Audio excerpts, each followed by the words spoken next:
Welcome back to another episode of Kicking It with Coach Red, where we bring you all the news, stories, takes, and opinions about your favorite teams from the Pacific Northwest, from the good to the bad to the Mariners. Sweet, sweet Mariners. Let's go. 8 days away from opening day. Next Oh, yeah, Thursday we are. will be the day. Expect another Mariners episode next Wednesday. But we're going to be talking Mariners today as well. So, a double dose in the coming weeks on all things Mariners. But before we dive into that, why don't I tell you a little bit about us? If you're looking for a guy that spring has sprung, the guns are out, the short sleeves are rocking, and the fun differential is ready to increase.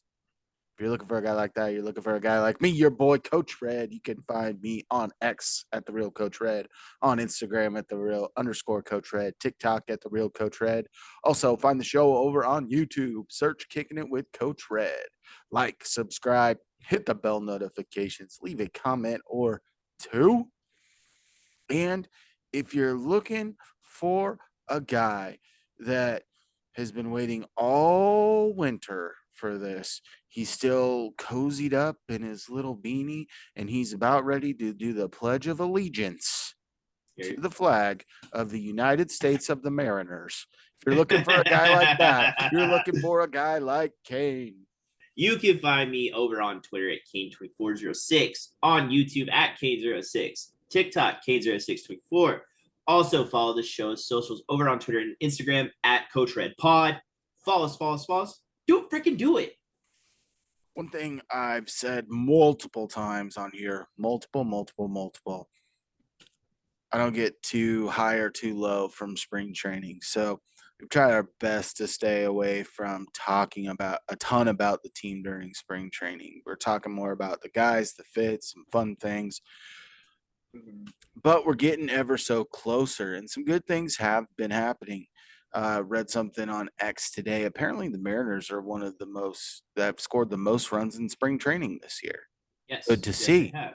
right? Even though that hasn't translated to wins, which means they've probably also given up quite a few. So we decided to take a look at some of these guys in different categories and kind of give you our outlook for the year, if you will, and kind of give you a guy a piece for 10 different categories. We've got some traditional awards, maybe looking at a few stats, and there might be some we agree on. There might be some that we vehemently disagree on. I don't know what Kane's rocking. He doesn't know what I'm coming with. So we're going to play this out live. First category we are going to start with is which Mariner will lead the team in stolen bases this year. Kane, who you got? I have Julio Rodriguez. He's fast. He's very fast. And he's furious. He should start a movie with Vin Diesel. Coach Red, who do you have for most stolen bases? Wow. Great explanation on why you picked Julio. Okay. Let's get our things out and then go into it. All right. Fair enough. I'm going to go with Dylan Moore on this one. Do you want me to tell you why? Because I have reasons. Yes. So Dylan Moore, I think that with Polanco coming off of a couple of injury-shortened seasons, he'll get some time where you're not going to force Polanco into the lineup, try to do it 6-7 days a week. Right. I think that with the Urias injury and the throwing ability, that even if he starts the game, I think Dylan comes in as a late game pinch runner / defensive replacement for either him or Rojas if they're playing at third. And this is a guy that can play all over the field. So if you get a guy on base that might not have the wheels, I think that as we start the season, he's the guy that's going to get that opportunity early on. He's a guy that has a great ratio on stolen bases to attempts. I believe that last year he was only thrown out 2 or 3 times, and I think he clocked in over 20 stolen bases, and he wasn't healthy the whole year. So give me a healthy Dylan Moore. He looks healthy. He's looked good in spring. His batting average is up there. I think that might translate to a little early playing time, but this is a guy that can play Gold Glove caliber defense at multiple positions, and I think that having him be a late game pinch runner slash defensive replacement will give him a ton of opportunities to already be on the base paths. Okay, I get behind that. But Julio just has the green light. That when healthy, he's allowed to go whenever. And what he sold 30 last year, and I expect that number to go up for the next couple of years until he gets a little bit older, and then it'll start coming down with age. But I expect him to lead this team in stolen bases because, as you said, he's really fast. And I could see them also kind of throwing the stop sign up at him at points in the season, especially if he's super hot with the stick, because you want to keep him in the lineup and don't Of want to course. risk an injury. So I think that could hamper him, especially with the goals he set forward for himself this year. So I think that you're going to see Julio coming like a bat out of hell to really prove that he is a front runner for AL MVP. And I think that Yes. with some of that, you might see at times the brakes being pumped on the stolen bases, which will open the door for my boy Dylan Moore. All right. Next category we've got is the ring ding dongs. Ring a ding ding ding dongs. Who's gonna lead this team in home runs? All right. I am going to say Mitch Haniger is going to lead this team in home runs. Whew. And I will explain after you tell me who you think. I'm going to go with Cal Raleigh. I like that one too. I like that one a lot. Um, the reason I'm going with Mitch is let's just cap off his last year with the Mariners. 39, I believe, was what he hit. Nope. Or is that Seager? His last year, he missed about a third of the season due to injury. The year before that, he was Okay, the terror in the lineup. right. Great start And here. you know what? It just all kind of blends together some days. It's been a long week. You know what? I don't want to hear it. uh, but when Mitch is healthy and man, he looks good. From what I've seen in spring training so far, Mitch looks back. And with the power numbers, especially getting the nod against lefties, I like Mitch Haniger at T-Mobile Park is just going to be electric. And I think this dude's going to hit so many dingers for this team. And he's going to light the fire that hasn't been here. And I think he's going to do that with the stick. And I think he's going to hit the most home runs this year. Let's talk about Big Dumper because I'm also in favor for that too. I think with Cal, I'm intrigued because even this spring, he's hit at least one home run from the right side. You know that the left side is his power side. What you're also getting is a little bit more competency with backup catcher after Tom Murphy went down last year. Cal Raleigh was catching a lot. I expect to Yes. get Cal a day or two off per week instead of about the one he was averaging after the first month of the season Yeah. with a fresher Cal Raleigh and even potentially, throwing Garver in there for a game or two and maybe giving Cal Garver's a never going to be behind the DH dish. spot. Just listen, I'm talking, big guy. This is an option that I Garver has caught a game. He was there for pitchers and catchers, and he has caught a game in spring training. So I'm not ruling it out.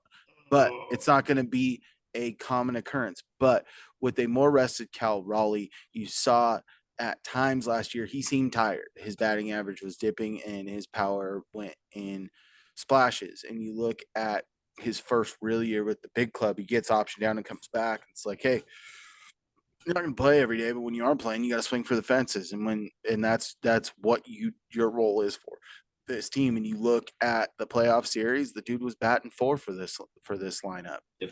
So That's most when likely he's will have hot, hit all he year. can really pile it on, and I expect him to be over 30, potentially over 35 homers this year. I can get behind that. I can get behind that. I think the dark horse on this team would be Mitch Haniger. Just give me a full healthy season out of this guy, Asking a and lot. I know, but magic happens when he's healthy. True. All right. The next category we've got is who will lead this team in wins? I'm gonna go with Logan Gilbert. Logan Gilbert will lead this team in wins. Very interesting choice. Coach Red. I'm going to go with Logan Gilbert. Damn it. I mean, the proof is in the pudding in this. When Logan Gilbert is on the mound, the Mariners put on runs. They score for him every single time. It doesn't matter if he's pitching bad. They put runs on the board. So Logan Gilbert is the only option for this because they ball out every fifth day for him. My reasoning is on par with that. I mean, I think I said that last year as well. They seem to score when he's on the bump. But I also think that Kirby's going to be second in line this year in the rotation. So with that, coming off of Castillo and Kirby, some teams are going to say, whew, I'm going to catch my breath. Both those guys were all stars last year. Kirby has been rocketing up everyone's board. So I think that you kind of get that little, okay, we don't have to face. I mean, even though Gilbert's in there as a top 10 AL Cy Young contender, I do think that that's a game where people will kind of catch their breath. So I think that having him be in that spot, he can come out and do what he did against the Giants, go to complete game shutty, and he can get deep into games. So Yes. if there are some runs that are given up, he can withstand the storm a little bit because he does get deeper into games. That was one of my big knocks on him early in his career is he couldn't get past the fifth inning. And if he got through the sixth, it was a miracle. Now he's consistently getting, sixth, seventh, eighth inning with this. And I think that with the bullpen, the way it's going to be constructed, even now and in full health, that's going to be a pretty big force back there. And I think they're going to close the door for him a lot and lead him to be the leader in wins. Yeah, dude, this team just piles on the runs when he's pitching. And I do think George Kirby is a close second for wins this year. Nope, I can get behind that. All right. Next category we've got is most improved. So with this, it could be a free agent. It could be a guy that's coming back. Could be an old guy. Could be a new guy. Who's the guy for you, Kane? Ty France. I'm going with Ty France this year. Coach Red, who do you take? Dom Canzone. I love it. I love it. Dom Kenzone, baby. He's also looked fantastic this spring. All right. With Ty France, he's putting in the effort in the offseason, going to drive line, getting the miles per hour on his stick, trying to really figure out how to hit again because I believe he hit 9 last year, 10 home runs last year, and 9 of them were at T-Mobile Park.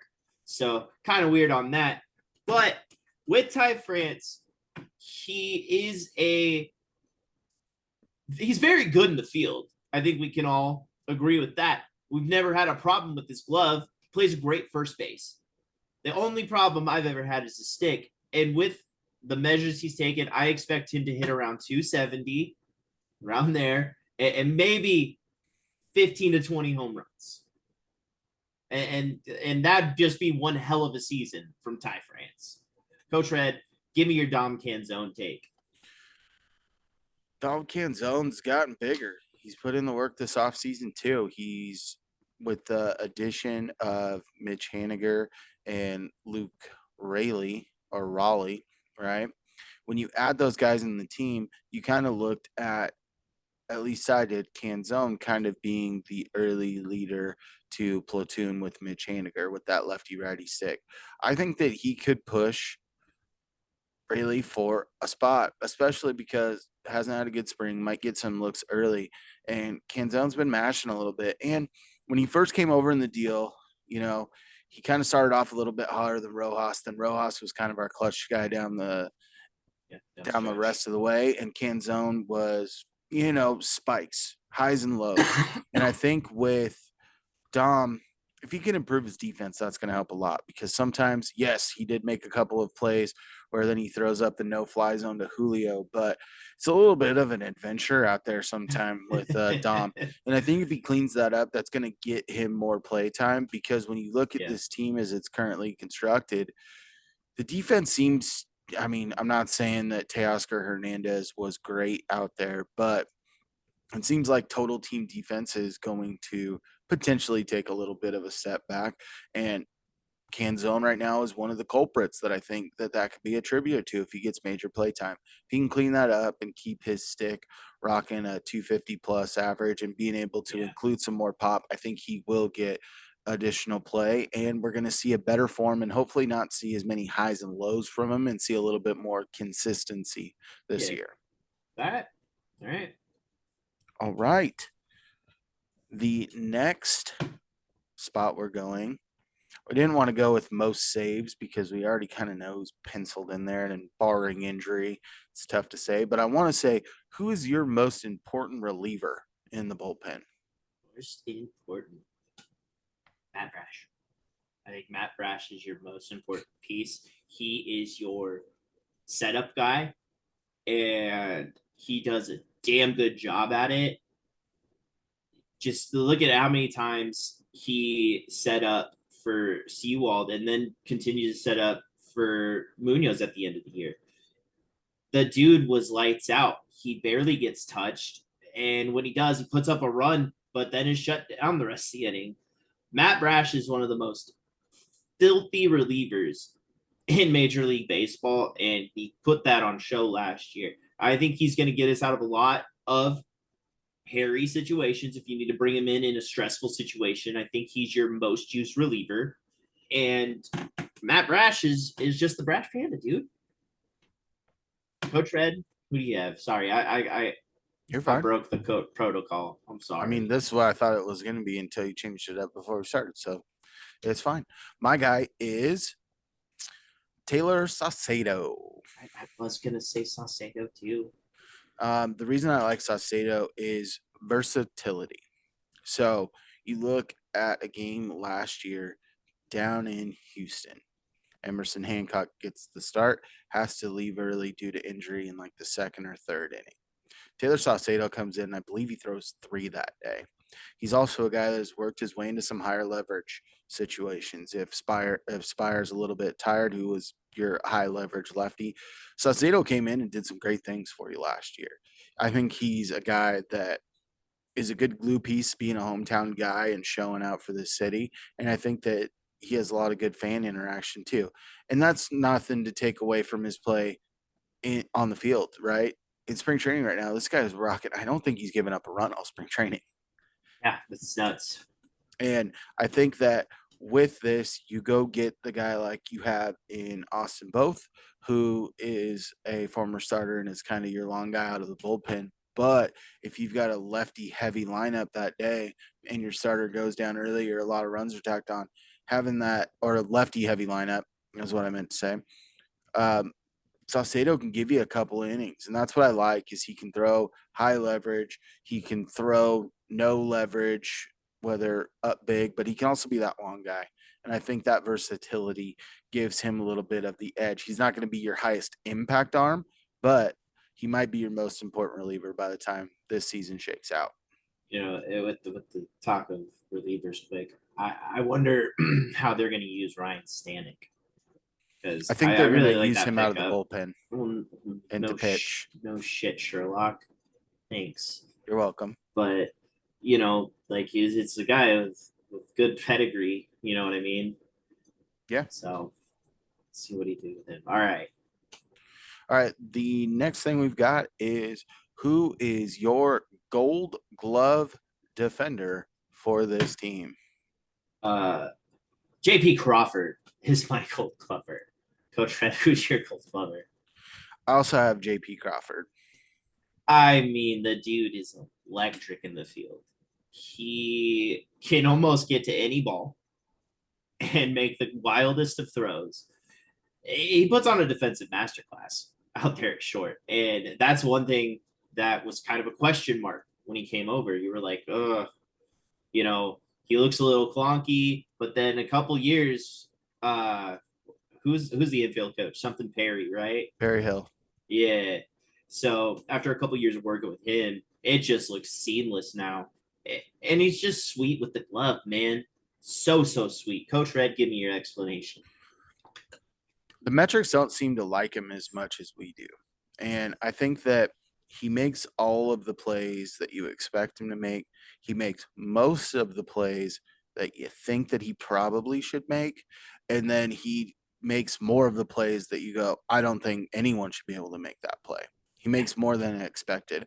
And I think that when you look at this team, Polanco's not known for his defense. Ty France, I think, got snubbed that 1 year on a gold glove right after Evan White won it because dude didn't have an error all season and made some pretty solid plays. But also with your third base defense, I think that it's going to be highlighted more when JP's doing good stuff because I think he is going to be the toast of this infield when it comes to the defensive metrics this year.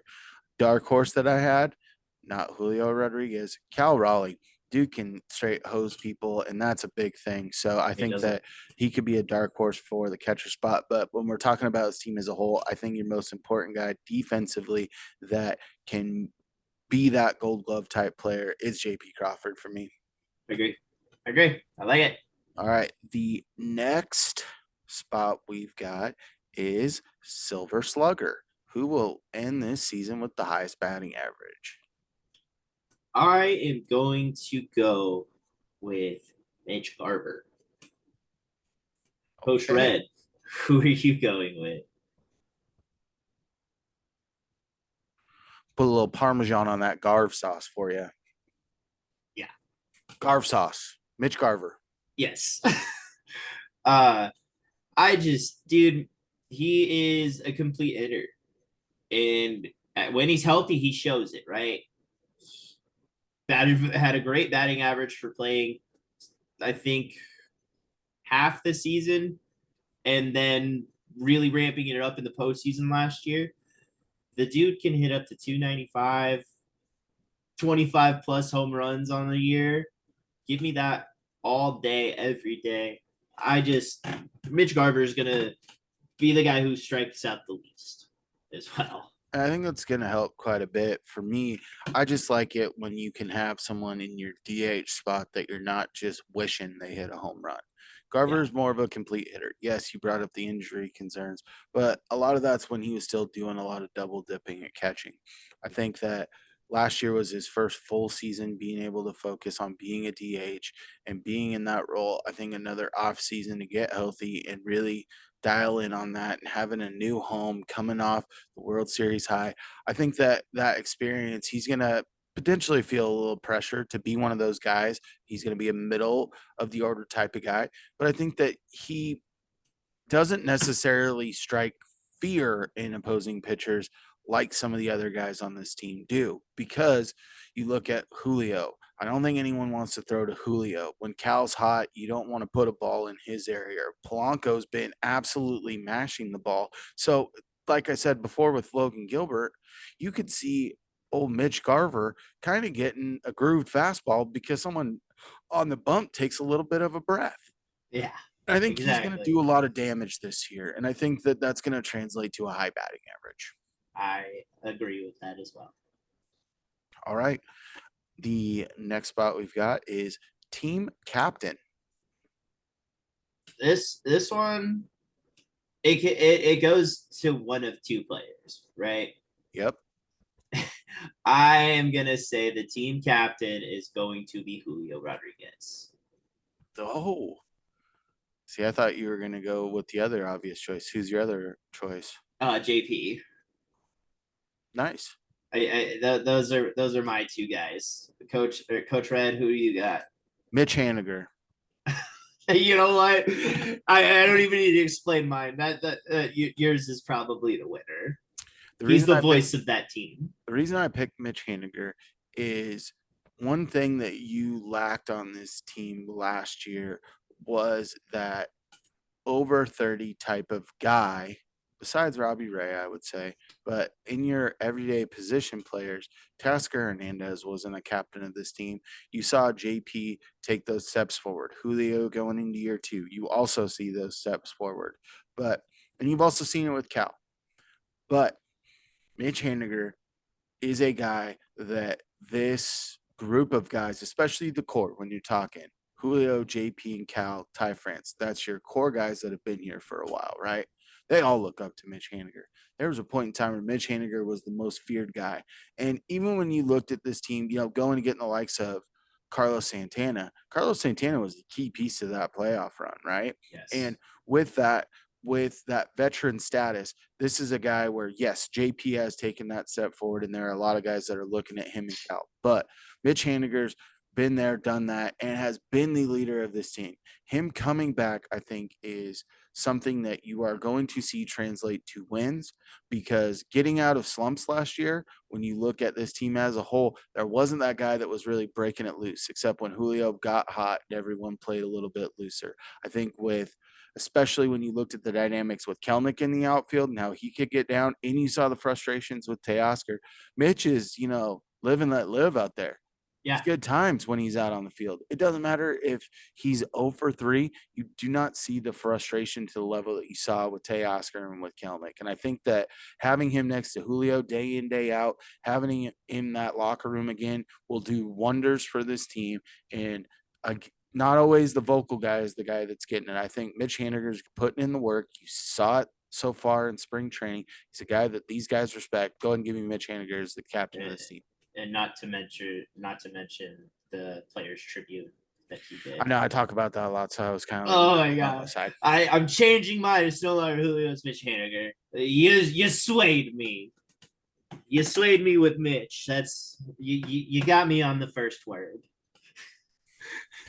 Probably the second one, because you're like, I don't think Mitch Carver is the captain of this team. Yeah. All right, we got two categories left, and they are two of the most prestigious awards in MLB. But for our Mariners, who is your Mariners Cy Young winner this year? George Kirby. Coach Red. Luis Castillo. That's fair. Uh I knew it was you going to know, come down to these two. yeah. Uh as we said with like Logan, yes, he's gonna get the wins, but he's gonna get knocked up a little bit more. Or Knocked knocked up. around. Sorry. But when George is on the mound, you made the joke that he only used to pitch well when his frat bros were in the stands. And he was doing great, but then he kind of took that step forward in year two, where he was dominant. And coming into year three, and I believe he added a pitch. Uh, I think he's just going to be as decisive as ever and just obliterate batters, man. And I just don't see a world where he's not this team's best pitcher. The reason I'm going with Luis Castillo is last year was his first full season with this team, and you especially saw it in when we made the trade with the Reds down the stretch. Big games he showed up for. When it was a game against Oakland per se, wasn't his sharpest outing. He's a guy that, especially in that, he was trying to make the push, and he knew that he had to beat those playoff caliber teams to really propel this team forward. I think that him really being the elder statesman of the starting staff, because last year you had Robbie Ray around the whole season.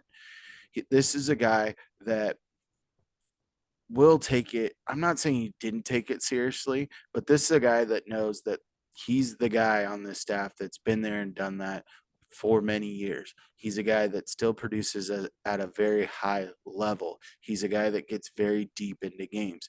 Yes, he doesn't walk as many guys as George Kirby, but there are a lot of times because George Kirby's playing around the plate a little bit that the foul ball count gets up there and Kirby can't get as deep into games. I think that with Castillo, I'm expecting him to, have a few of those 2-3 run games, but I'm expecting a few zeros going late into games where he's taking it into the eighth inning this year. And it's because he plays with speed, he plays with location a little bit more, and isn't afraid to go a little bit further out of the zone and get those swing and misses than Kirby. And I think that him being that guy, like I said, oldest starter on the team, the guy with the most experience, most all-star games, he's going to embrace that this year. And I think that it's going to Okay. lead him to the top. Okay. Well, a big difference in Kirby that I noticed was after last year when he spoke to the media about being in the game Going too back out long. for the seventh. Yeah. I think after that and all the bad publicity that he got from it, you saw a real change in the guy. And he kind of pitched with this new determination, and I expect that to just keep coming into this year. So he's gonna be lethal, dude. He's gonna be absolutely lethal. All right. The last category we have is who is this team's MVP? Julio Rodriguez, Coach Red. Sebi Zavala. Just kidding. I'm also going with Julio. I mean, he's the franchise, right? Signed him for 14 years, center fielder of the future. You know, everybody's next favorite Mariner ever. You know what I mean? Like, I expect Julio to come out, as you said, as at a bat out of hell, basically, and with this fierce determination to just show that he's the best player on the planet. Uh, he's taken the steps mentally, physically, any way you can think it, to be more prepared and to come into this season and show the world that the Mariners are here. And he's going to be the forefront of that. So he's my MVP for this team, and I just don't think it's close. So we talked about 10 different areas throughout this, and 3 of them are geared towards pitchers. I'm just going to break this down. Julio very well could lead this team in stolen bases, lead this team in runs. Even though he played at an MVP level last year, he was disappointed. He could be the most improved player on this team. Yes. He could win a gold glove in center field. He could have the highest batting average on this team when it all is said and done. He could be the guy that this team rallies behind because of his greatness. He might even get a Cy Young vote. Just kidding. But this is a guy that legitimately is what you want in a face of your franchise. And when you look at the likes of Acuna and you look at Bryce Harper, Mike Trout, one thing that I love about Julio is how he embraces the fame and he doesn't take it for granted, right? You look at Mike Trout when they wanted to make Mike Trout the face of MLB. He didn't really want to do that. He did a few Subway commercials, but that was about it, right? Julio's doing tops cards. He's there with fans. He's engaged. He looks like he's having a good time. Every day he gets to lace up the cleats and go on the field. And he's a guy that can do damage on the base pass, in the box, and in the field. He's a complete player. And Yes. it was a guy where he was a prospect. And this is something for all those prospects out there. If you want to get to the next level and continue to grow, you have to put the work in. Julio wasn't the fastest guy. He was a corner outfield prospect, just like Jared Kelnick.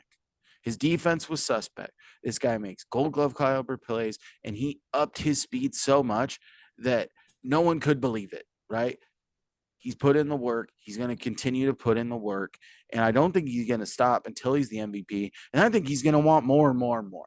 I don't And think he's ever satisfied just being good enough.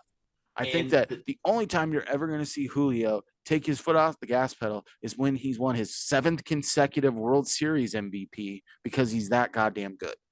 yeah, and more importantly, for all you young listeners or viewers out there, look at how much fun he's having.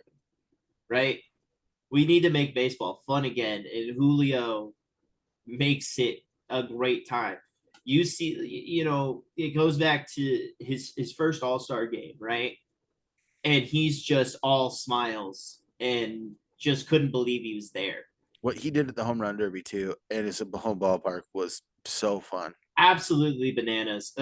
Seeing it live, then the seats, it was hard to track the ball, but just the energy when Julio was up to bat was unrivaled. And he has very good opportunity to be the AL MVP. He's Yes, going to he be does. fighting with A healthy Judge Mike Trout. Soto.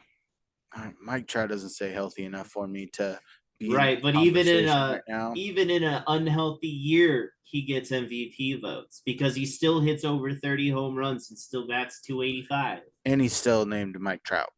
Yeah, exactly.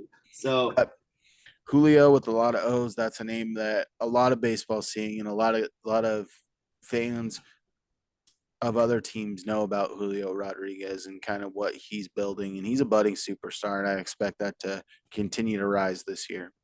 great. Okay. Well, that's going to wrap it up for this episode today.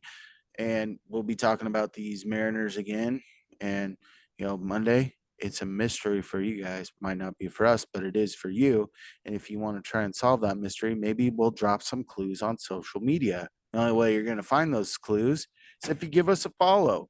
Find me, your boy, Coach Red, on X at The Real Coach Red, on Instagram at @the_real_Coach Red, TikTok at The Real Coach Red. Also, find the show over on YouTube. Search Kicking It with Coach Red. Like, subscribe, hit the bell notifications, leave a comment or two. Kane, where you at? You can find me over on Twitter at Kane2406, on YouTube at Kane06, TikTok Kane0624. Also follow the show's socials over on Twitter and Instagram at Coach Red Pod. False. Do it, freaking do it! And as always, stay fresh. Stay fresh, peeps. Peace.